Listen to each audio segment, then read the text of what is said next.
নমস্কার, আটপৌরে হেসেলে আবার আপনাদের স্বাগত জানিয়ে আমি চলে এসেছি। বৈশাখ মাস পড়ে গেছে, গরমও কিন্তু পড়েছে, তাই ভালো খাবো কিন্তু হালকা খাবো। আজ আপনাদের রান্না করে দেখাবো ঘি ভাত। খুব সহজ, ভীষণ সুস্বাদু। তাহলে ঘি ভাত রান্না করার জন্য আমি কি কি উপকরণ নিয়ে নিয়েছি একবার দেখে নিই। আমি এখানে 1 বাটি বাসমতি চালের ভাত নিয়ে নিয়েছি। এই ভাতটা আমি 80% কুক করেছি। সাথে নিয়ে নিয়েছি কিছুটা কড়াইশুঁটি, কিশমিশ আর ভাঙা কাজু। এছাড়াও এই রান্নাটির জন্য নিয়েছি ঘি, চিনি, নুন আর গোটা গরম মশলার মধ্যে ছোটো এলাচ, দারচিনি আর লবঙ্গ। কড়াই গরম করে নিয়েছি। মূলত এই রান্নাটি ঘিতেই হয়, কিন্তু আমি সামান্য সাদা তেল নিয়ে নিচ্ছি। 1 চামচ ঘি। কিশমিশগুলো নিয়ে নিচ্ছি কাজুর টুকরো।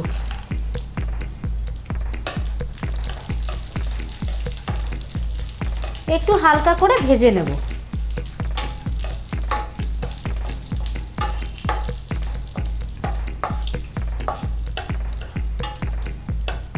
কাজু আর কিশমিশগুলো একটু সাইডে করে আমি গোটা গরম মশলা ফোড়ন দিয়ে দেব।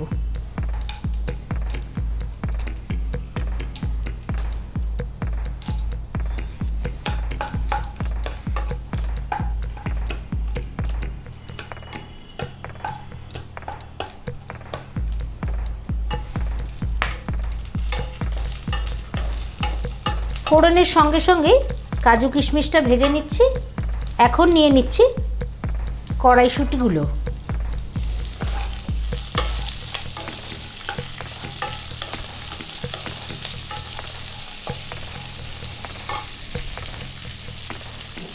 একটু নাড়িয়ে চাড়িয়ে ভাতটা দিয়ে দিচ্ছি। এই ভাতটা কিন্তু করার সময় আমি একটু নুন দিয়ে দিয়েছিলাম, সেই জন্যে নুনটা আমি পরে বুঝে দেব।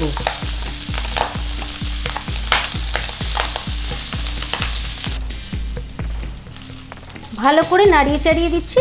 নিয়ে নিচ্ছি চিনিটা। ঘি ভাতে আমি এখানে 2 বড় চামচ চিনি নিয়ে নিয়েছি। আর আগেই বলেছিলাম যে আমি নুন দিয়ে ভাতটা সেদ্ধ করেছি।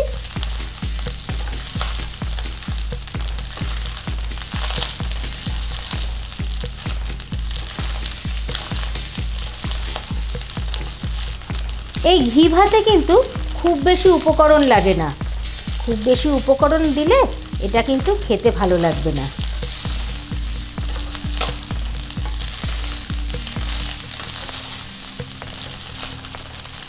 সামান্য একটু নুন নিয়ে নেব।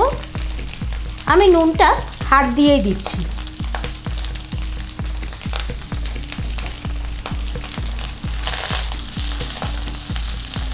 আবারও ভালো করে মিশিয়ে নিচ্ছি।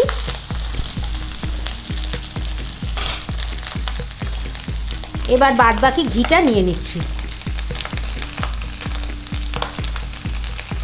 এই ঘিটা পরে দিলাম, কারণ ঘিয়ের গন্ধটা ভাতে থেকে যাবে।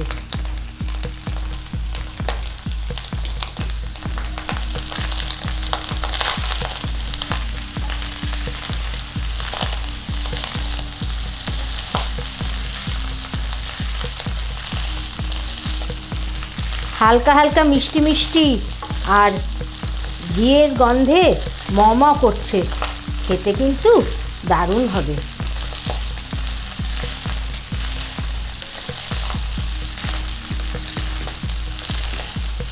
খুব ভালো করে নাড়িয়ে চাড়িয়ে ভেজে নিলাম। তৈরি হয়ে গেছে ঘি ভাত। পরিবেশন করে দিলাম ঘি ভাত। কেমন লাগলো অবশ্যই কমেন্ট করে জানাবেন, লাইক করবেন, শেয়ার করবেন। আটপৌরে হেসেল চ্যানেলটিকে যারা এখনও সাবস্ক্রাইব করেননি সাবস্ক্রাইব করে নিন, আর আমার ফেসবুক পেজ ফলো করুন। আজকের মতন বিদায় নিচ্ছি, আবার দেখা হচ্ছে অন্যদিন।